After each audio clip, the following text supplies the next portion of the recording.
America में राहुल गांधी के बयान पर बीजेपी ने कहा है कि लोकतंत्र और भारत विरोधी हैं राहुल गांधी ने चुनाव आयोग को बदनाम किया है विदेश में जाकर।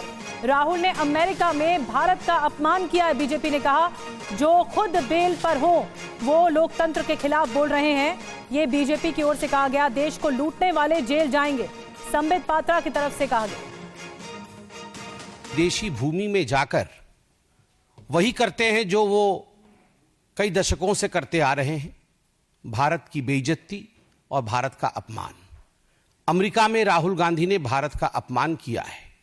ये कोई नई बात नहीं है, पहली बात नहीं है, ये एक सुर्खी है आज की। और विडंबना देखिए, जब यूएस के उपराष्ट्रपति भारत में है, उस समय यूएस की भूमि में जाकर भारत को अपमानित और भारत के लोकतंत्र के खिलाफ कहना, यह आदत ऐसी ही है कांग्रेस पार्टी की। सीट जब भारतीय जनता पार्टी को विगत लोकसभा 2024 के लोकसभा में जब हमें 240 सीट और आपको 99 सीट मिली, तो आपने पूरे देश में और सदन में भी डिंडोरा पीटा कि यह भारतीय जनता पार्टी की हार है और यह कांग्रेस पार्टी की जीत है।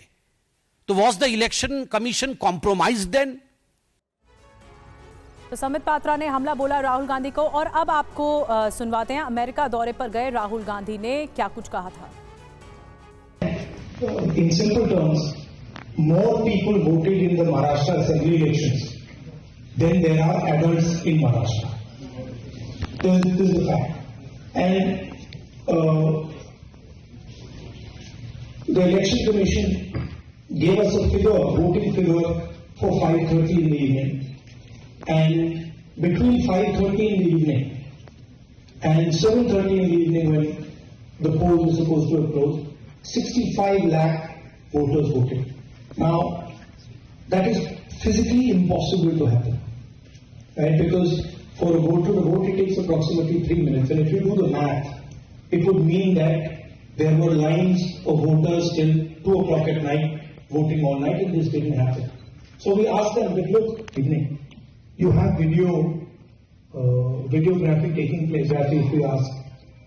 They not only refused to give us the videography, they changed the law so that now you're not allowed to ask for the videography. It is very clear to us that the election commission is compromised. It's very clear that there is something very wrong with the system. We've said it. We've said it publicly. I've said it multiple times. I've said it in